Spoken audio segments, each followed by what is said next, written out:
How's it going, guys, and welcome back to the channel. In today's video, we're going to be covering what's in my Veto bag 2024. Let's get into it. This video is brought to you by RLS, original, patented, proven. Diversitech, helping you simplify your work. And by InfantCon, providing accurate and reliable tools to HVACR technicians. All right, so I'm rocking multiple Veto bags, but this one in particular is set up and designed for service calls, maintenances, like a quick inspection, something where I don't need all of the tools, but I need just enough to get out there and do what I need to do. And then if I find that I need to do a bigger repair, I can go grab my other bag and put this one back in the van. So the bag that I'm using is the Veto SBLD. This is a fantastic bag. I've been using it for probably around 4 to 5 months now, and I am absolutely loving it. Just the form factor of it, how small it is, and the organization that it's capable of having, it blows my mind. So let me just dive into it. I'm gonna go ahead and take off this small little handle, that way I don't have to keep flip-flopping it back and forth. But it's nice that they have these on buckles where I can easily just take it off. So we'll go ahead and just start in the front here. As you can see, it's just like an open top design on the front half. The back half has a zipper compartment, and we'll get into that in a minute. So up here at the very front, you could put a tape measure right here if you want to. But again, I keep this as small, lightweight, and minimal as possible. So there's gonna be some tools that are not in here that you may want to have in here, or that you may think I should have in here. But going back to the front here, tape measure would go here, or technically you could probably hook on your drill, but the problem is it'll hit the table or it'll hit wherever you're setting your tool bag down. So I go with this little side pocket for the drill. Now, the front got some nice Velcro, and it's just a side pocket. I'm sorry, it's just a front pocket here that has a bunch of organization.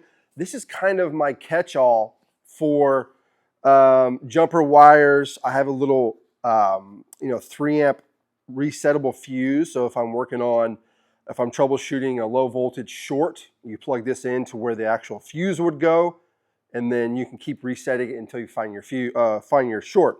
Anyhow, but that's what everything goes in here. You got a jumper cable, a couple core depressors. So this is for a 5/16. So if I'm working on a mini split, I'll use this, because I'll get into my probe set here in a minute. Got to have your little special key to take off those locking caps. Then I've got a standard 1/4 inch core depressor as well. And then I keep a little piece of sanding paper in here, because whenever you are using your pipe clamps like this, you want to make sure that the pipe is nice and clean. That way you're getting a proper contact and you're going to get a good accurate reading. So anyhow, I keep it pretty simple. There are some other little pockets in there. Like if you wanted to put some little driver bits down in there, you could organize them. But for me, again, it's all about simplicity. So I just throw a few tools in there. You know, and I add things here and there as I go if I find that I need to. But again, for the last 4 to 5 months, this setup has been nice. So coming over here to this side, obviously you can see my drill. I run the Milwaukee M12. This is the Surge version. It's a couple versions old, I think. There are some newer ones out there, but this thing still works really well. And the bit, I've got the interchangeable 1/4 and 5/16. A lot of companies are making these now. This particular one is the Klein version. I like the Klein version because when you're putting it over into the 1/4 inch side, if you just do like a little half pop, you can put different bits in there, like a Phillips or a flathead, or whatever it is that you're needing. It'll hold it in there. So I find that to be convenient to have. And then on the side here, just 2 different tools to be able to mainly remove locking caps whenever I'm checking a charge. So if it's a standard plastic round cap and they're on there super tight, I can just grab these. These are made by Milwaukee. Nothing special, they just do the job. And then if they're just a standard like hex style locking cap, just a little 6-inch DeWalt crescent wrench does the job there. I keep a 3/8 drill bit on this side. This goes directly into the drill. And this is so if I'm checking static pressure, if I'm checking return supply temperatures with my psychrometer probes, which I'll show you in a minute, that's what you'll need is a 3/8 drill bit for that. So that lives right there. Got some electrical tape hanging off the backside. In the main front center here, as you can see, again, keep it very simple. I've got some Milwaukee wire strippers. This is my second set because I have another set in my other bag. I really like this particular wire strippers. I've had some others, Kleins, in the past. These are just, they're solid. They're heavy duty and they work very well. So got a second pair for there. And then I got these are Kleins, and they're kind of like an all-in-one set of linemans, right? Traditional linemans where you can cut wire. They also have wire stripper functionality in there too.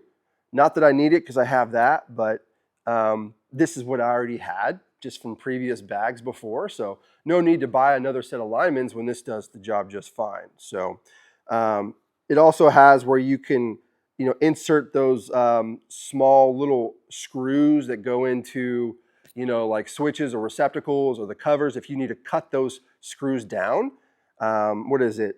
6 30-seconds and 8 30-seconds. You screw in there, bam, you can cut them down shorter if you need to. So it's cool to have this in there.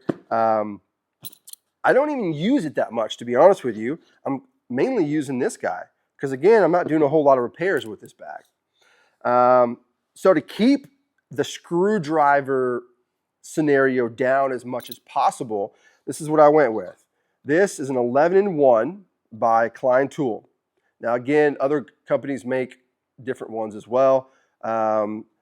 This gives you where you can release that, and it gives you all the different sizes. So if you're working on a commercial job and you need a 3/8 or you need a 1/2 inch, it has 7/16 as well, and 11 30-seconds. We never use that, but what's cool is that you could just take these off.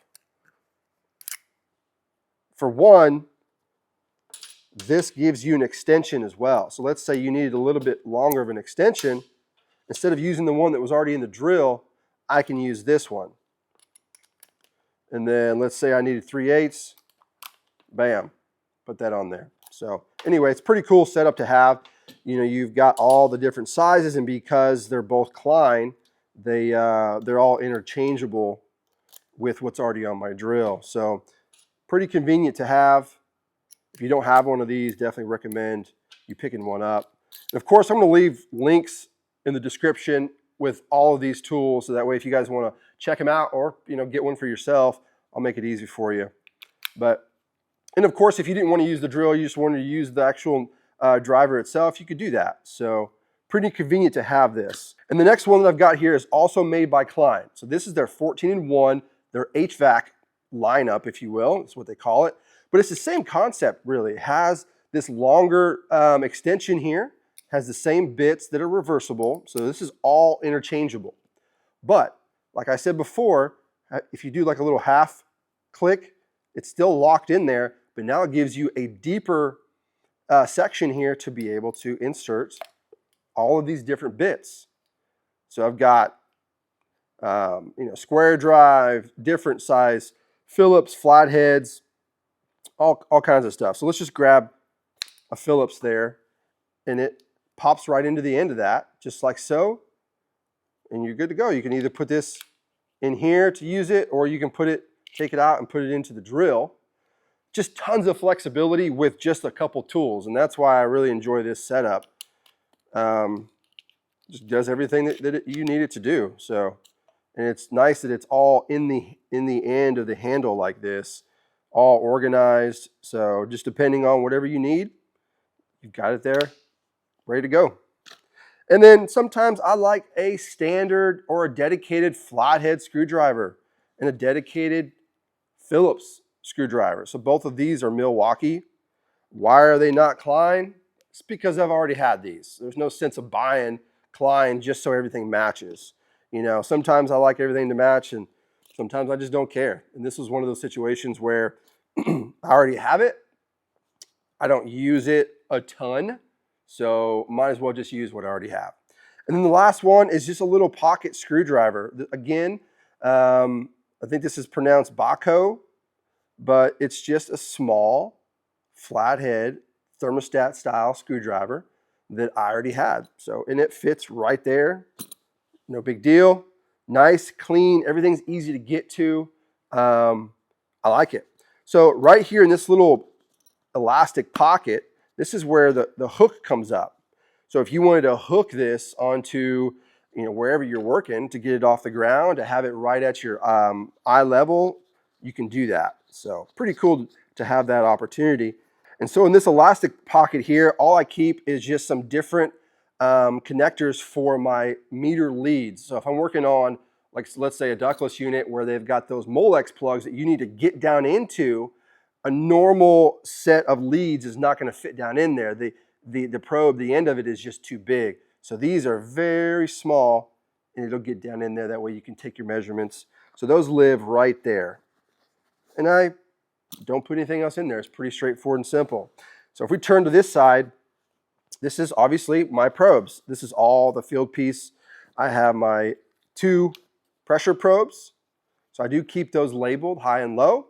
And if you notice, I keep a core depressor on the high side because I typically don't put a core depressor on the low side just because it's not needed. It's a lot lower pressure and it's vapor. So with the high side, you got the liquid coming out. It's a much higher pressure. So I always want to make sure I have a core depressor on there.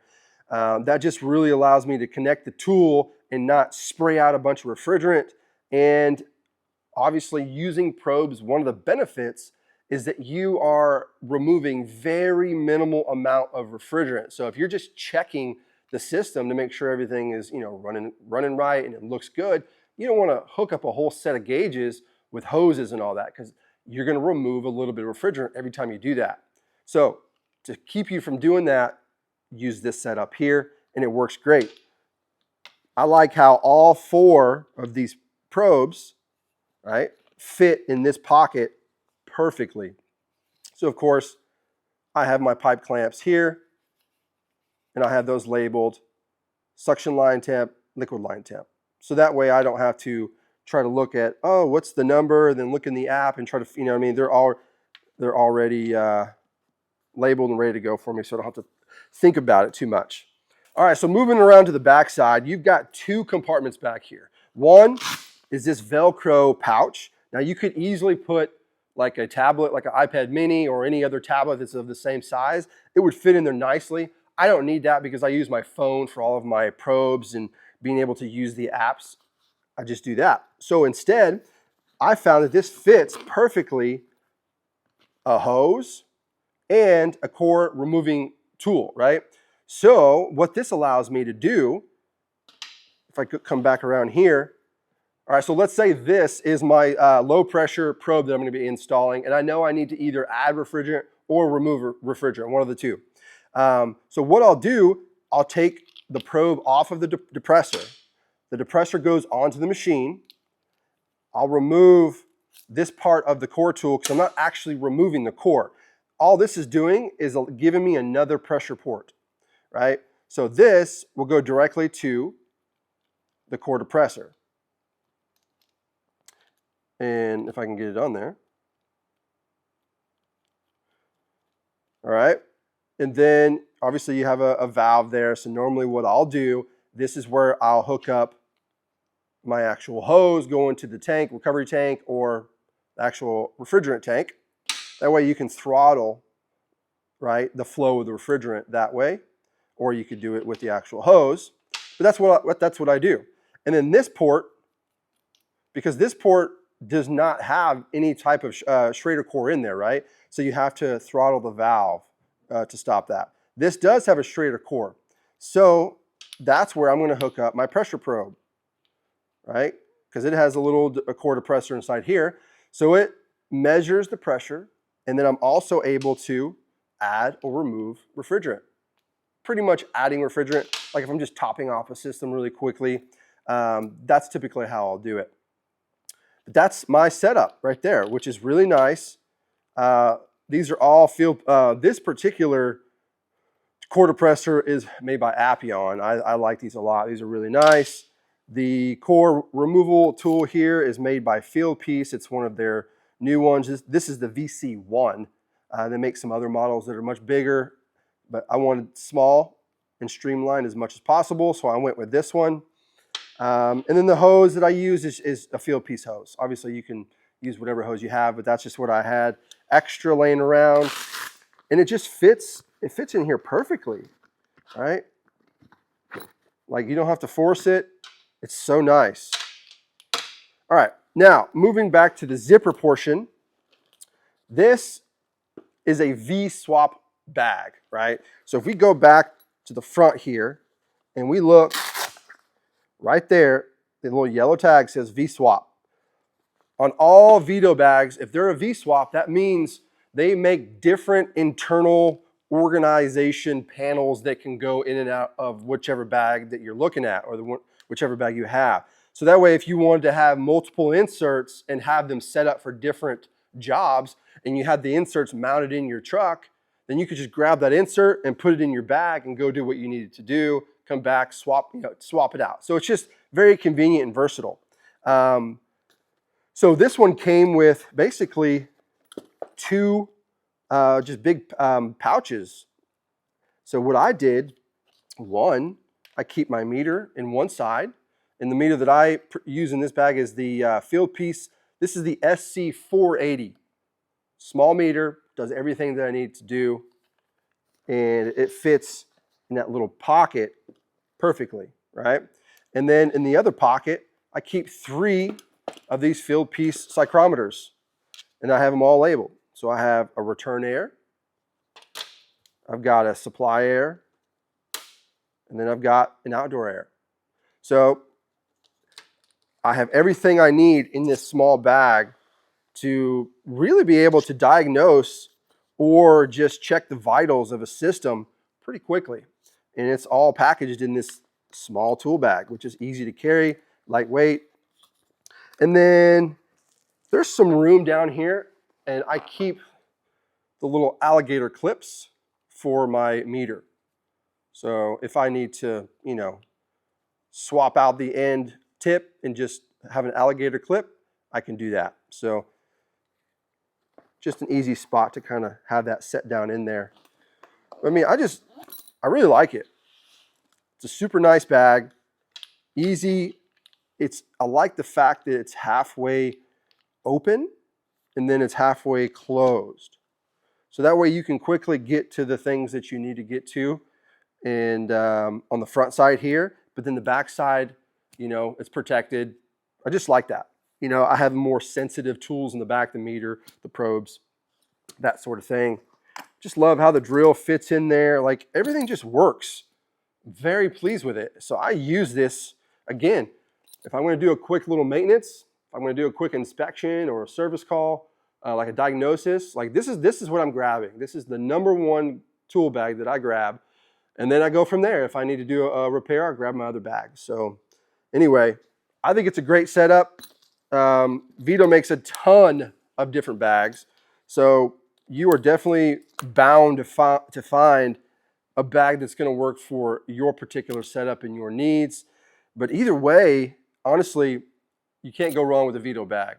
In my opinion, they are the best on the market. Nothing comes close, in my opinion. They are just super solid. Not only that, but their design and their innovation, how they're just constantly coming out with new bags, and it's pretty awesome. I love it. I'm enjoying it. I've got quite a few bags. I got backpacks. I got all sorts. I keep a tool bag specifically set up that's in my truck for just personal use. I keep one in my my camper because I need tools when we're out and about camping. So I have actually Veto bags set up for all different types of situations. So anyway, I digress. Going back to this bag, if you're interested in it, I'll leave a link down in the description for you. I think it's fantastic. Super solid bag. Well, thank you for watching. Appreciate you for being here. If you like what I'm doing, give this video a thumbs up, subscribe to the channel. If you haven't already, until next time, see you guys later.